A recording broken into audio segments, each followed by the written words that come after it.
Hello guys, assalamualaikum warahmatullahi wabarakatuh. Welcome back to our channel yang paling kece, apalagi kalau bukan di teman trip, teman jalan kamu, sama aku Lea yang akan menemani perjalanan virtual kita kali ini.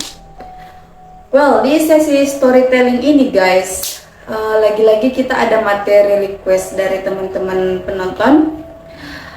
Kebetulan kejadiannya belum lama ini viral. Tapi sebelum itu, lagi-lagi nih Lea mau ingetin ya buat temen-temen yang belum sempat subscribe, like, dan bagikan. Jangan lupa itu dulu buat mendukung karya-karyanya kita, biar kita makin semangat cari konten yang teman-teman minta ataupun yang banyak direkomendasikan orang-orang. Jadi belum lama ini warga Kabupaten Bantaeng, Sulawesi Selatan, utamanya di Kampung Lembang, itu habis diteror sama sosok yang menyerupai pocong.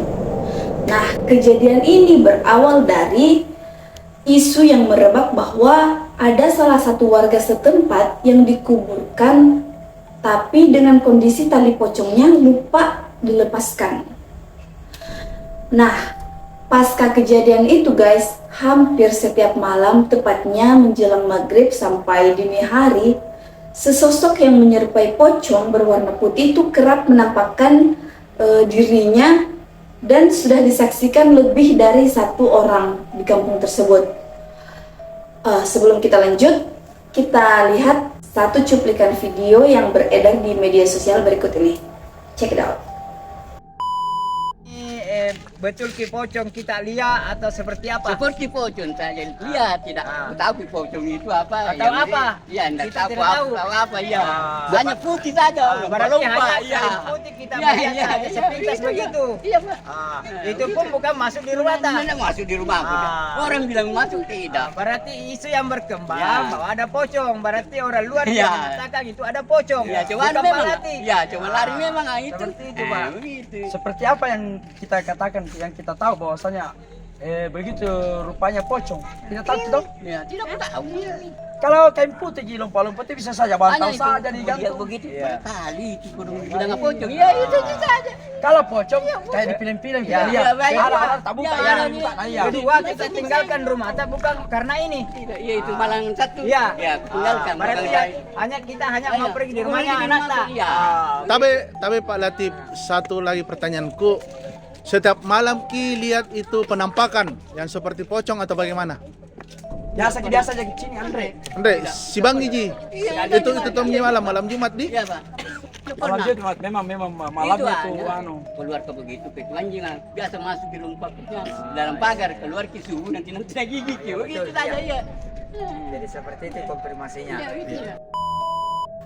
Nah, itu dia guys, cuplikan video wawancara yang berisi pernyataan seseorang yang merupakan warga kampung pernah menyaksikan penampakan yang menyerupai pocong. Terus kalau menurut pantauan tim teman trip sejauh ini, ternyata kejadian itu sudah aman guys, so clear.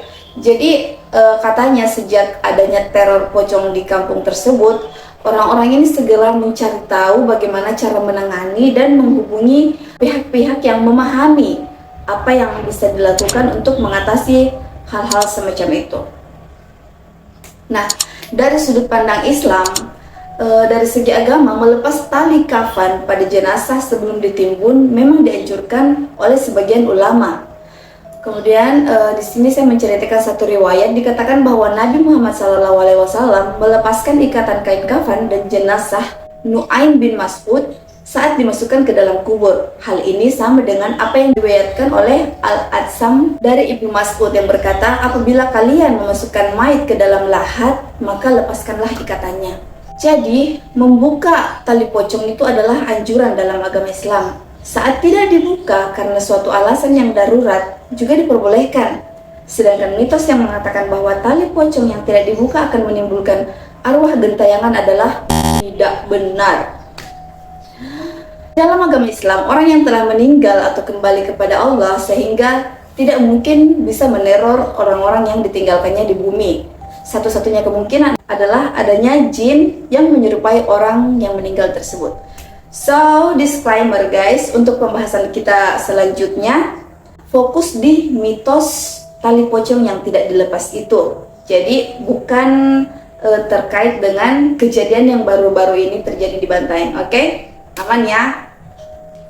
Let's go, kita lanjut. Menurut masyarakat Jawa, sebagian besar masyarakat Jawa memahami adanya mitos mengenai tali pocong yang tidak kalah seram, di mana tali pengikat yang dengan sengaja tidak dilepaskan itu ternyata bisa dimanfaatkan oleh orang-orang tertentu untuk mendapatkan keuntungan atau sesuatu yang membawa manfaat untuk dirinya sendiri. Tapi tentu saja itu sesuatu yang tidak dibenarkan atau jalan pintas meraih sesuatu. Nah, biasanya apa-apa saja yang digunakan dengan memanfaatkan tali pocong ini, pertama untuk orang-orang tertentu yang mencari ilmu kebal atau ilmu adik daya, atau dikenal juga dengan ilmu bacok, anti bacok ya. Jadi katanya nih, kalau seseorang punya tali pocong di dalam dirinya, di bagian yang melekat di bagian tubuhnya, itu bisa kebal dengan benda-benda tajam atau hal-hal atau benda-benda yang bisa menusuknya. Jadi itu benda-benda semacam pisau, badik itu katanya tidak bisa tembus ke kulitnya guys.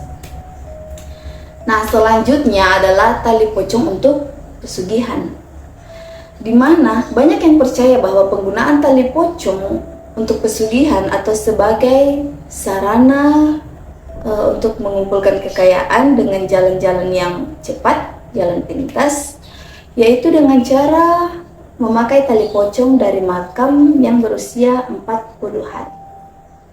Konon, arwah dari yang telah meninggal ini tidak berada di makamnya. Kebanyakan pelaku ilmu hitam menggunakan tali pocong yang telah dimasukkan ke dalam sebuah bejana yang dari tanah liat yang berisi kembang 7 rupa. Itu semacam ritual-ritual yang dilakukan oleh orang-orang yang mempercayai ya. Kemudian selain untuk pelaris atau menambah kekayaan, ada juga nih fungsi ketiganya, katanya tali pocong untuk pelet. Jadi pelaku menginginkan ilmu untuk pengasihan yang tinggi, untuk mendapatkan perhatian lebih dari seseorang, atau untuk menarik minat dari orang-orang yang sudah ditarget, itu bisa dengan menggunakan tali pocong katanya. Nah, tali pocong yang didapat pada jenazah yang meninggal, khususnya pada Selasa Kliwon, memiliki tuah ilmu pengasih yang luar biasa tinggi. Jadi ada waktu-waktu tertentu dengan fungsi yang berbeda juga. Kalau misalnya tadi yang usianya 40 hari untuk pesugihan, terus ini ada lagi yang tali pocong yang diambil di malam Selasa Kliwon. Ada juga nih malam Selasa Legi, memiliki kekuatan mistis yang kuat. Ini membuat masyarakat yang keluarganya dikubur pada Selasa Legi menjadi waspada saat malam hari agar tidak dibongkar oknum tidak bertanggung jawab untuk mencuri tali pocong. Fungsinya menarik minat lawan atau menarik perhatian orang-orang tertentu. Serem juga nih. Oke guys, itu dia beberapa mitos tali pocong yang dipercaya orang-orang.